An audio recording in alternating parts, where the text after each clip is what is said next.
Welcome to the program. I'm Jeff Schechtman. Look at any business sector today, and discussion of teams and partnerships often dominate the agenda.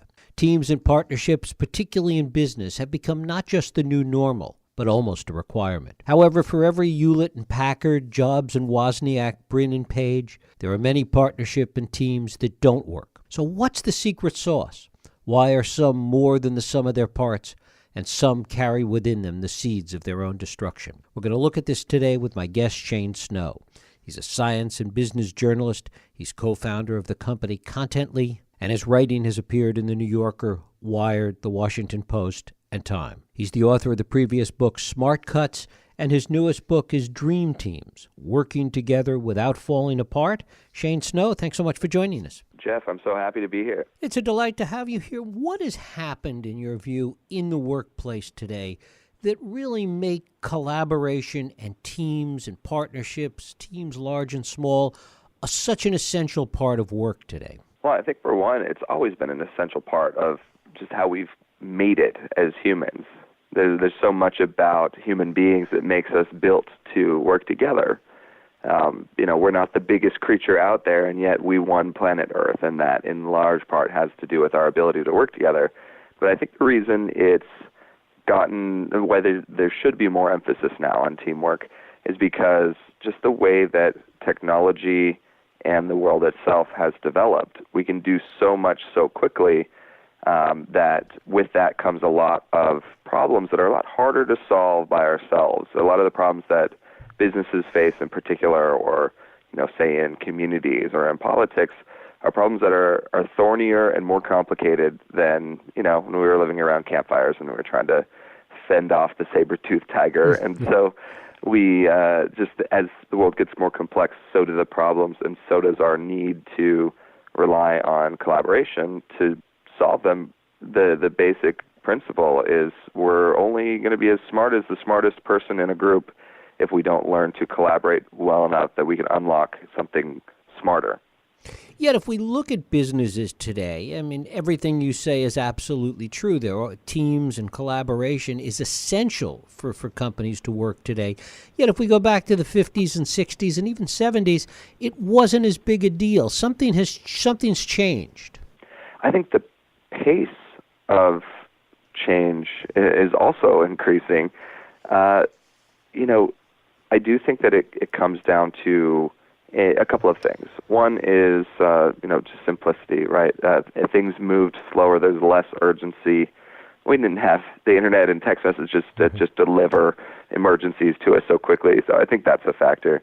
I think also because the world has grown, and because of communication and the internet, we are increasingly on top of each other and in each other's way. And I think we're confronted with a lot of different opinions, a lot of different people, and that's a business opportunity, right? You can reach more people, you can create value for more people, but with that comes a whole set of challenges that just built into our human nature is suspicion for people who aren't like us, and I think that generates a lot of issues. You look in just at the community level or the civic level, or even at the level of Congress, and it's very clear that we have a hard time dealing with our different opinions, with our different backgrounds, with people's different wants and desires and needs, and that generates a lot of problems that I think the way to overcome that is that very same thing, bringing different people together to solve them. Mm-hmm. And talk about the difference, as you see it, between large teams that come together for a particular project and kind of ongoing teams and ongoing partnerships that have a different purpose. Yeah, this is a really good point. We have this idea, I think, that's been fixed for a long time, that the team should last forever. And it's not, family should last forever, but why should a team that was formed to solve a problem, why should that team stick together once the problem is solved? It doesn't necessarily have to. And so there are different kinds of collaborations, and some of them, the most extreme version of this, you bring up really large teams, the most extreme thing that you could think of is the aliens come to destroy the Earth, and suddenly everybody on the planet has to work together. And guess what? In that kind of situation, we forget about the borders between our countries, and we forget about some of the things that we're fighting each other for. But, when we win, then we go back to, to competing and to squabbling, and some of that's okay and some of that's not. But there are these magical partnerships where, where people come together and, it feels like they can do the impossible and they keep on going. And part of there's a whole lot of ingredients to what I would call a dream team, but a dream collaboration that keeps going has to have a level of adaptation. You're not doing the same thing. I think a great example of this in real life is if you've ever gone and watched improv comedy. Really good comedians sort of co-creating something funny out of nothing, and they'll just keep going and keep going and keep going. Part of what makes that work is, they're switching off. They're handing the ball off to each other, so to speak, and they're playing off each other. But also they're changing constantly. They're not sticking around doing the same thing. They're not doing the same bit or the same skit. It evolves over and over and over again. And this is what great businesses do. This is what great partnerships do as well. If they want to, not fall apart, or they want to say, okay, the job is done, it's time to move on. Is there a way to know in advance if a partnership or a team will work? Are there guideposts along the way? Or is it just one of those things that's almost magical sometimes? It certainly feels magical. There is a formula, and there's also ways that you can spot potential. So the analogy I've been using is human chemistry is kind of like cooking or regular chemistry. It comes down to the ingredients you use and how you mix them and, the temperature you cook them at.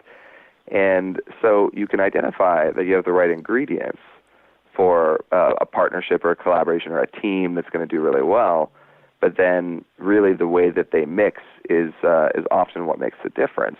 So, and that's a little harder to predict, but there is a bit of a formula. The components of it are a team that is going to be great at solving problems, that's going to be smarter than the smartest person in the team, needs to have what's called cognitive friction. And that comes from having different things in your head. So I call it cognitive diversity, different perspectives, different strategies, different experiences that they bring to the table. And if those differences are relevant enough, then that group can solve problems better and be very smart and feel magical. But it doesn't work if they don't actually mix their ideas, if they don't actually let their different ways of seeing things do battle.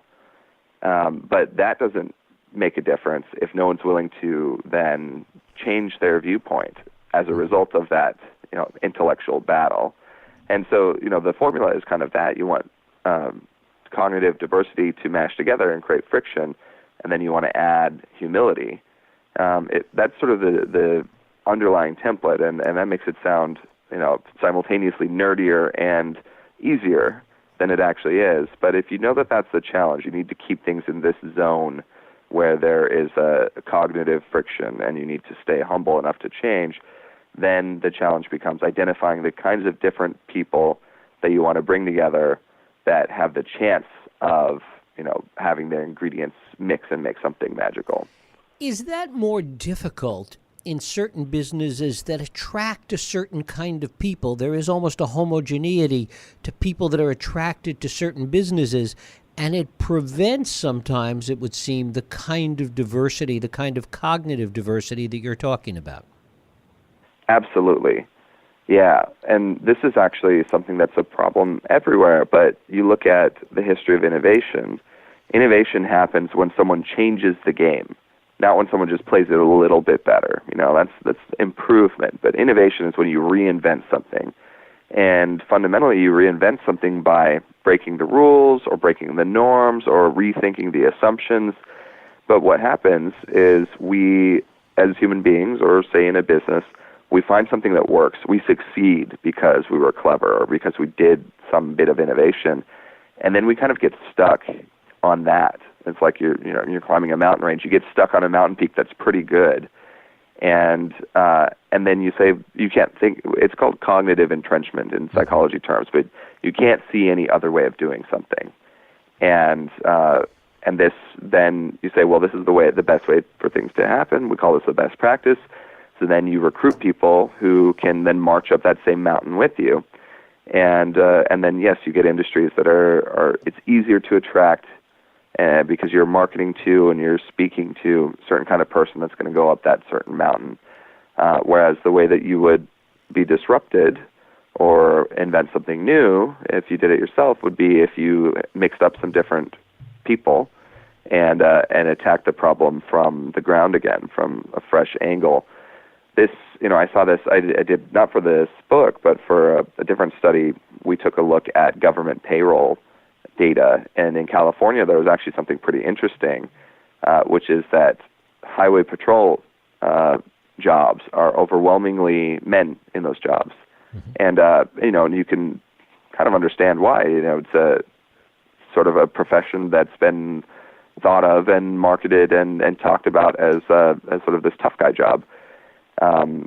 But you look at criminal justice programs in schools, and half of the students are men, the other half are women. So, what is it about that job and the way that we're talking about it that is leading fewer women to actually be able to climb through the ranks and be a state patrolman, state patrol woman? And I actually took that question. I didn't talk about that, but I took that question into the book Dream Teams, and I looked at police partnerships and detective partnerships and how the success rates show that when you have men and women working together, they tend to have a better chance of solving crimes and being more confident that they're not making mistakes and actually shooting fewer people. And it's interesting once you start to look at the world like that, because then you say, well, if we're not trying to be mean or discriminatory, we're still shooting ourselves in the foot, so to speak, by setting up these professions in a way that are just sort of skewed towards it's just going to attract more men, and that actually will make us less good at solving the crimes together. The men will get better in their jobs as police officers and detectives if they're working with more women as well. Is there a difference that you've seen with respect to how partnerships or teams work in an environment that is a struggling environment, a startup environment, a troubled environment, where everybody's pulling together, or an environment where there's lots of success and everybody wants a piece of the credit? Talk about that difference. Yeah, so both of those things are exciting, right? It's exciting to feel like you're part of this, pirate crew that, may not survive, and you're going against the odds, and if you make it, that's really rewarding. It's also really exciting to be part of something that, is moving and growing, and, and you can make a lot of money. The first one, though, the one where you're in it together, kind of overcoming these big challenges, that is much more motivating than the other, and it's also much better at bonding a group. A group doesn't bond over, yay, we're being successful and making tons of money. A group will bond over a shared struggle. Actually, one of the best ways to build empathy for someone or to build a relationship with someone who's very much not like you is to have a shared hard experience, or to realize that you've both been through something similarly difficult. That's really powerful psychologically.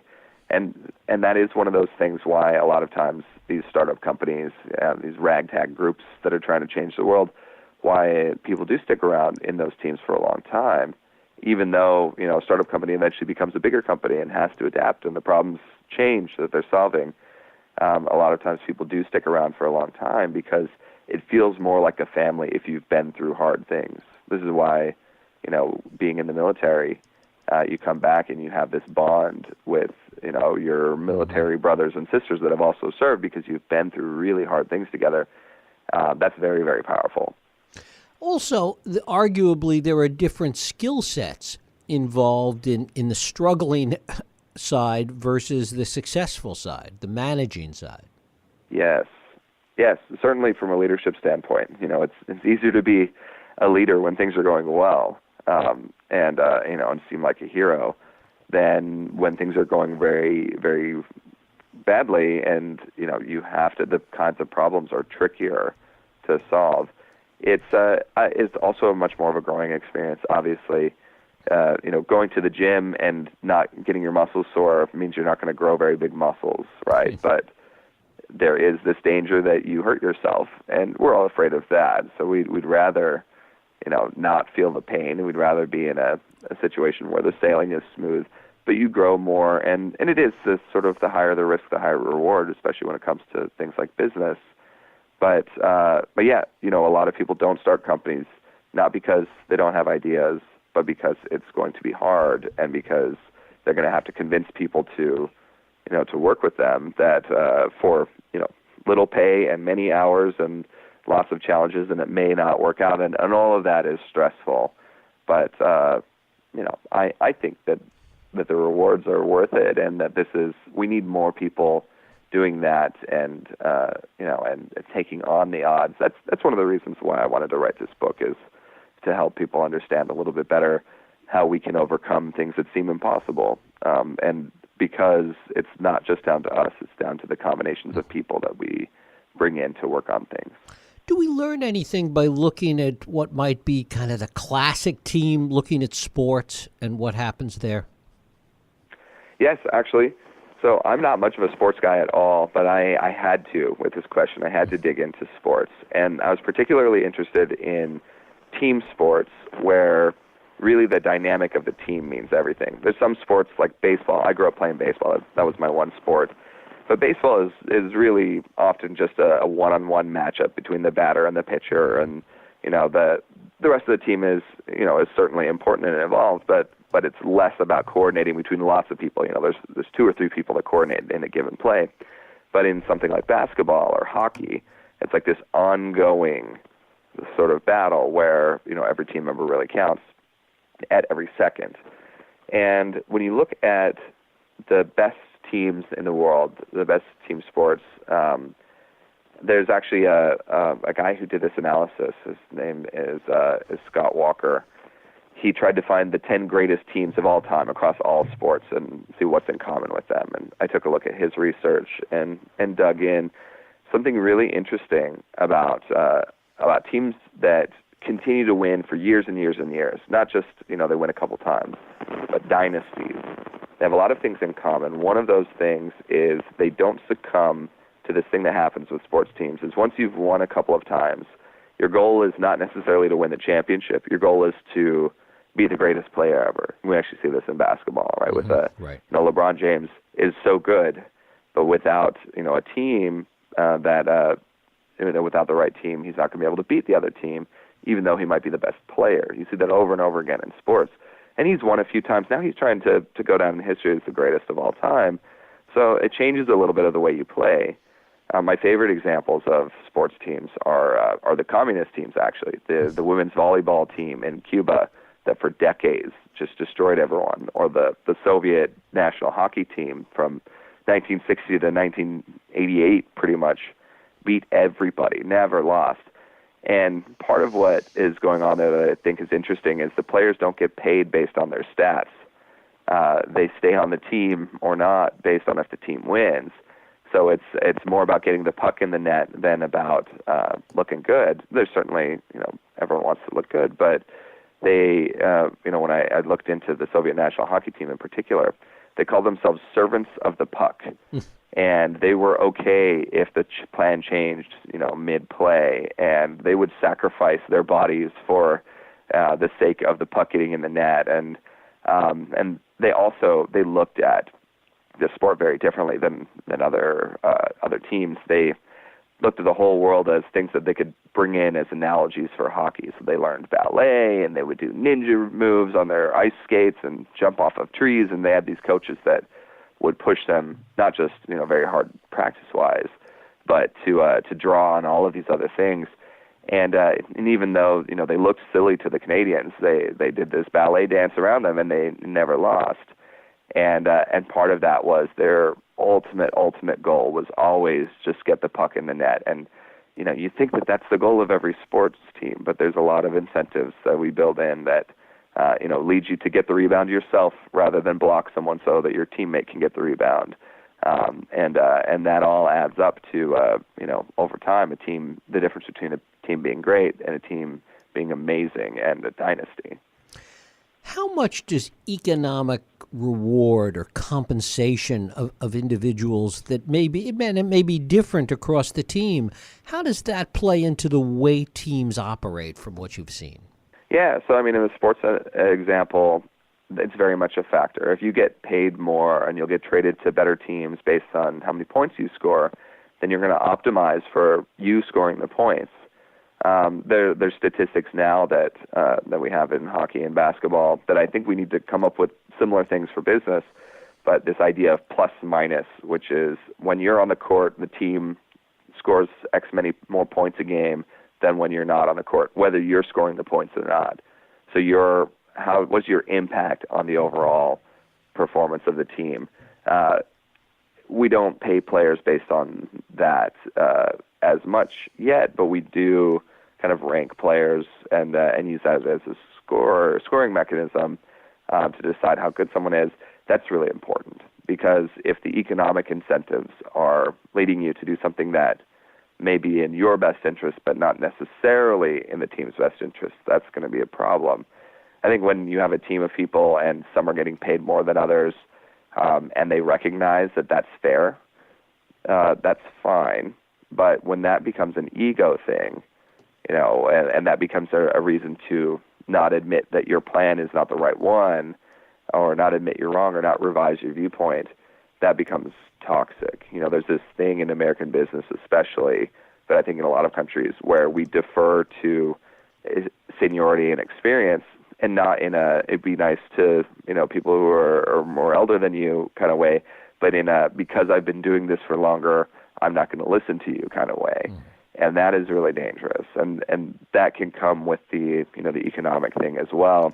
The last thing you want in a leader is someone who's unwilling to change their mind or unwilling to listen to anyone, no matter how young or how crazy they sound, because that is it's just going to limit the potential. We're just exploring less intellectual territory when we do that. And all that is ego, and I think a lot of times that boils down to economic incentives. Talk about the difference, if there is, between teams that are put together in an organization or in any kind of a situation by someone, as opposed to teams that come together organically. It's an interesting question. I took a look at mentorship, not for this book, for a previous project, but I looked at the statistics, the data on mentorship programs. So when a company assigns you a mentor to kind of help you with your work versus basically the paradox I was looking at is why do most of these corporate mentorship programs, most school mentorship programs, don't actually in the long run lead people to make more money and have better careers and all of that. And yet some mentorship relationships do, very much do. And the difference is when there's a mentorship relationship that is organic, where the mentor cares about the person's journey, not just helping them learn a skill, that relationship tends to last longer. That mentor will tend to tell them the hard things that they don't want to hear but need to hear, and will be okay with the discomfort of that conflict. Whereas if you're assigned a mentor, that mentor is just trying to help you out with this task and is probably going to take it easy on you. So they don't care as much about you personally, or it's more painful to say something that someone they don't know very well doesn't want to hear than someone they really truly care about their journey. And I think that applies with teams as well. It's you're going to have a better result potentially if there forms an organic trust and a willingness to tell people what they don't want to hear and still love each other because of it. The danger with organic teams forming is a lot of times we'll form teams based on who we like, and we like people when they have our similar personalities and they like things that we like. And that means that you're potentially limiting the ingredients you're working with. A lot of startup companies start this way because you need a lot of trust. You need to be able to sort of be this group of misfits taking on the world, and sometimes the easiest people to bring on board for that sort of thing are your friends, who by definition will be similar to you in a lot of ways. And that may be fine in the early days when the challenge is just keeping something afloat. But when you need to scale the business or when you need to tackle some really thorny problems, then you're going to wish that if you're smart, you're going to wish that you had a more diverse group. So that's sort of the yin and yang of the organic group formation. A smart leader that brings a team together deliberately, like Ocean's 11, right? Those guys didn't know each other, but Danny Ocean brought different people with different skills and different points of view together for that project, and they did manage to trust each other and get along. And then so as long as you can figure out how to build that in, then the organic versus inorganic thing goes away. I think if you can identify, in the mentor example, if you can identify people that will be willing to be along someone's journey and are the kind of mentor that is going to care about this particular person's plight enough to tell them the hard things, then you can put them together and it'll work out. And finally, talk a little bit about the nexus between teams and creativity, individual creativity versus team creativity. Yeah, so the prevailing theory of creativity, it's hardly a theory anymore, it's kind of been shown over and over again, is that creativity is when you connect things that haven't been connected before. Nothing's created for nothing. All the atoms on this planet existed, for a long time. So the same is true with ideas. You're connecting things that haven't been connected before, and this is possible, when you bring two people together who have different ways of looking at things. John and Paul and the Beatles were very different in their approaches to music, and John was a little bit more crazy and spontaneous, and he would drink and stand on the couch while they're writing songs, and Paul was very meticulous, and he would write down every tiny little note in his notebook in perfect handwriting, and they were kind of this magical partnership for the time that they had, and that was creativity, the two of their brains doing that thing. But it happens in your own brain too. When we talk about Einstein as the quintessential genius, and Einstein wasn't singularly focused on on physics and what became the theory of relativity. He was working in a patent office where he was exposed to all sorts of different ways of thinking, of inventing, of engineering, and everything that you could think of. He was learning very in depth about all of these different things and building a set of perspectives in his own head. And he also played the violin. He played a mean violin. He was really into the theater. All of these things in his head gave him this database from which he could make connections. And so when he was working on physics, he could draw from places that other physicists didn't, because they didn't have as much cognitive diversity in their own head. He also had this rival, Niels Bohr, that was really pushing him because he wanted to make the breakthrough before Niels. And so there was a little bit of a friendly competition, or maybe not so friendly, that ended up being kind of a collaboration afoot as well. But yeah, creativity is really about being able to do that, being more widely studied, or being able to put things together that don't necessarily belong together. A lot of what we call creative people or creative geniuses are people that they simply have more in their heads from different sources, and they have less inhibition of saying, well, what if we did connect these things? Or what if we did say that maybe gravity isn't the real theory? That's a crazy thing to say, but it turns out, when we learn that Einstein asked that question, we say, oh, no, that's creative. That's genius. Shane Snow, his book is Dream Teams, Working Together Without Falling Apart. Shane, I thank you so much for spending time with us. I'm so happy to be here. Thank you. Thank you.